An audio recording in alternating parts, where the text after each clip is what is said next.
Today we're continuing the moss series, and we'll be making something called Kokedama, which translates to moss ball.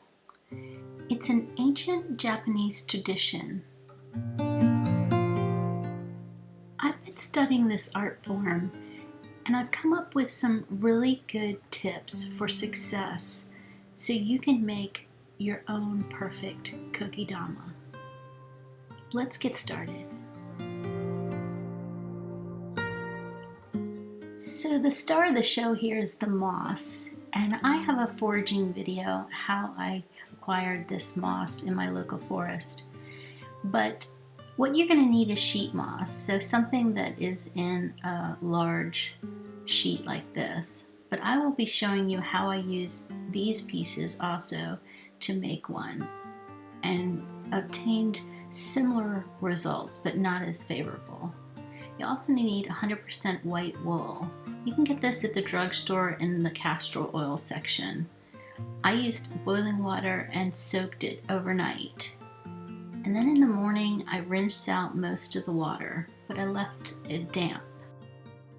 You're also going to need some potting soil. It'll need to be moist so it clumps together in a ball shape.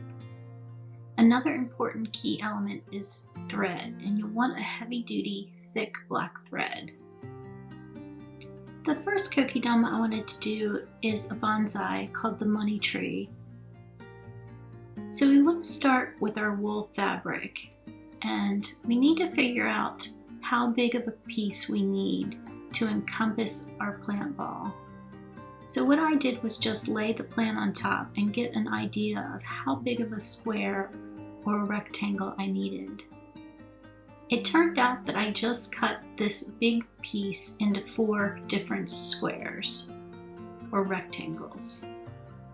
Next, you're going to want to unpot your plant and then use your pre-moistened potting soil to make a ball.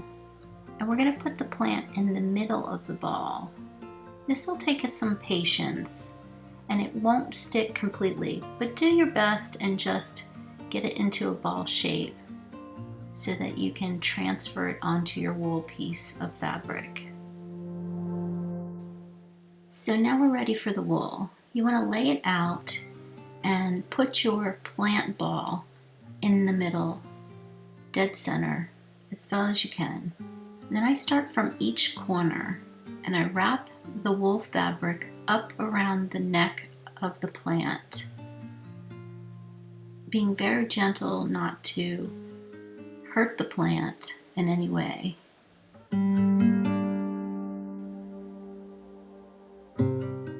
Once you have it all gathered up, you just want to tuck and turn until you get a ball shape.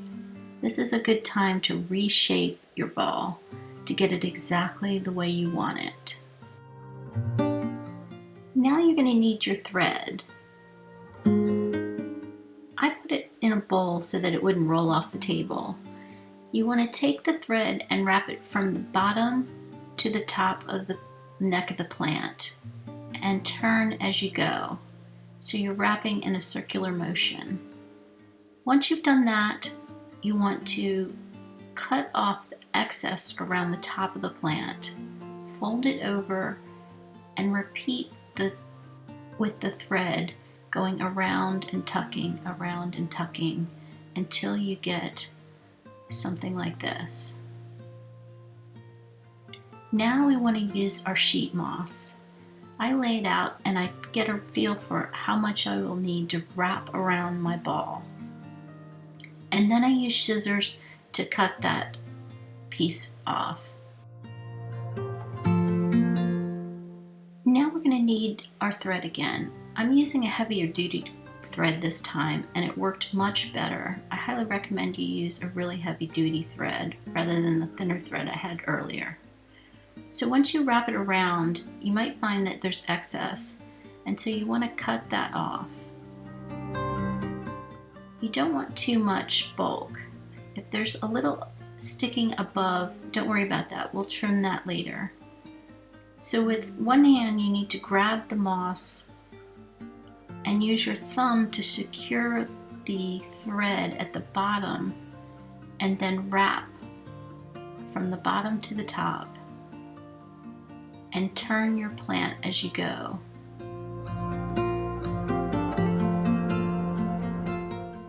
I was having trouble with my thread getting caught on the little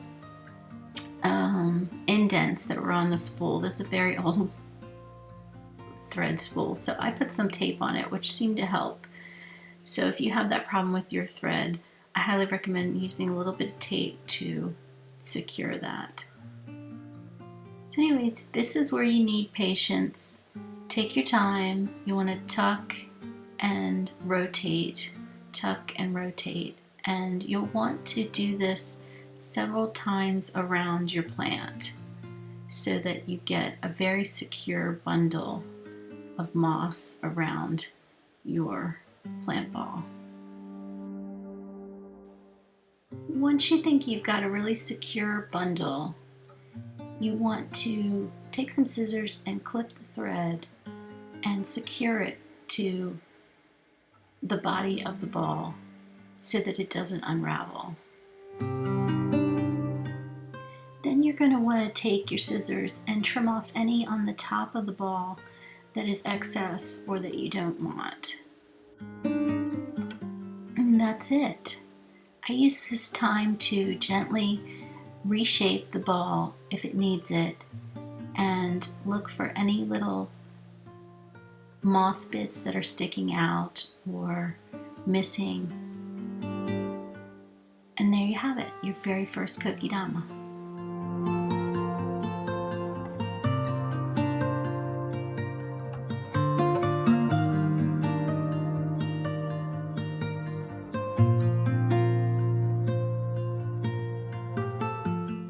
This next Kokedama, I wanted to do an orchid because it's a little different. We're going to be using sphagnum moss rather than dirt. You want to pre-moisten it just like the dirt. Give your orchid a little bit of a wash. Unpot it.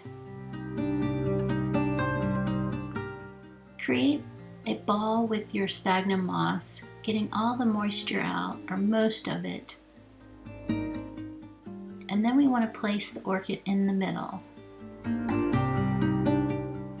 We're going to repeat the steps from before, making a little vessel or container with our wool fabric and gathering it up and pinching it, reshaping it to a ball, using our thread to secure the bundle. This thread was too thin, it kept breaking, so I highly recommend you using a really thick, sturdy thread. Once you have a secure bundle, you want to fold over the edges again, cut off the excess, use your thread to secure them. Once you get a nice and tight bundle, you then want to bring out your moss. You want to trim it to the size that you need, cutting off any excess, and then use your thread to secure it to your plant ball.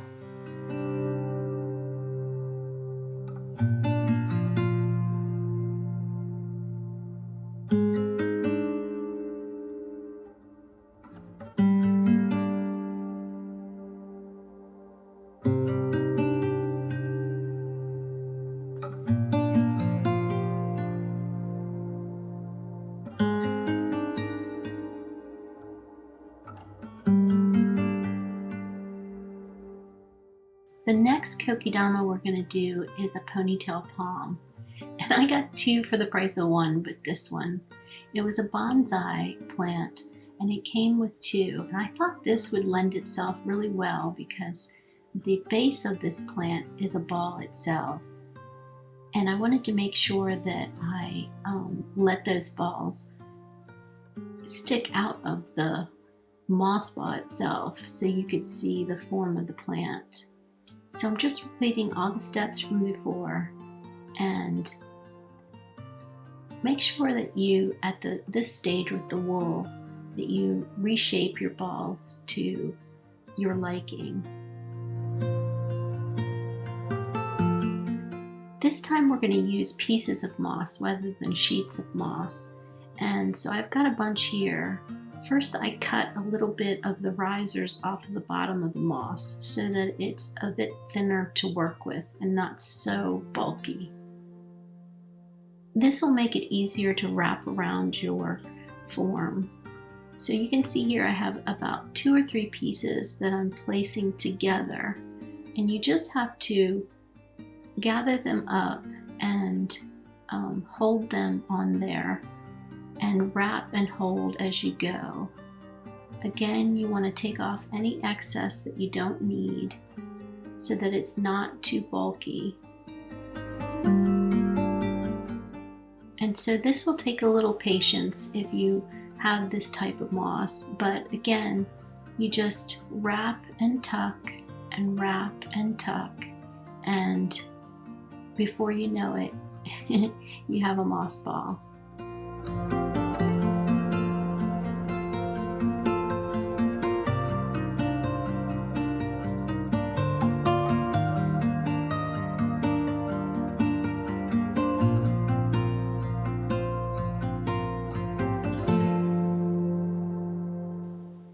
So this last one is in a type of an experiment I did. It's a violet, and I was out of the wool fabric, so I used a regular white paper towel as the base layer. And it seemed to work fine, but it did go oddly wrong at the end because, and this might be my fault, but I had to go away, so I watered it and I put it in a closed environment. And when I came back, it was overrun with moisture and mold. So I think that the natural fibers in the wool are the way to go. That's what I recommend. But this may have worked if I hadn't kept it in the closed environment, the cloche. But I really enjoy the blooming Kokedama. I just think it's gorgeous and well worth the effort to make. The last thing I want to show you is a Kokedama bowl. I got very inspired by some of the bowls I saw while studying this art. So I set out to make my own, and I wanted to use items that I found at the thrift store. So while I was at the thrift store, I wanted to look for bowls that were shallow and had a flat bottom.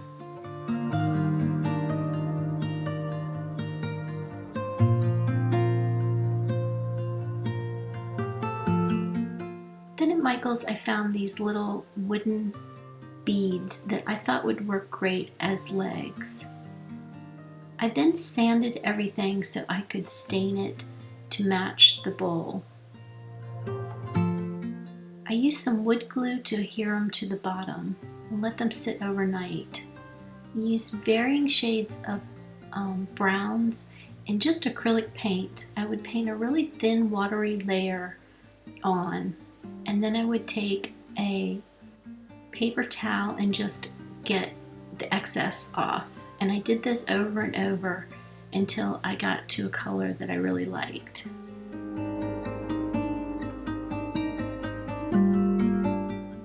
Once they were all done, I just had one more step I wanted to do, and that was to use some oil to restore the wood.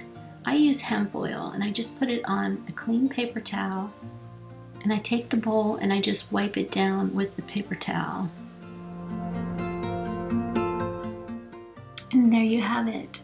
Beautiful wooden bowls that display your Kokedama for $3 or $4 with a little effort. I just love that. I love repurposing and making something beautiful out of something that was discarded. So while I was studying this ancient Japanese tradition of Kokedama, I really got inspired by their displays, their vessels, and so I wanted to recreate something like that. And that's how this scene came about. And I thought today I'd leave you with a little fun time lapse of me setting up this scene. So I hope you enjoy, and thank you for watching. and I will see you next time.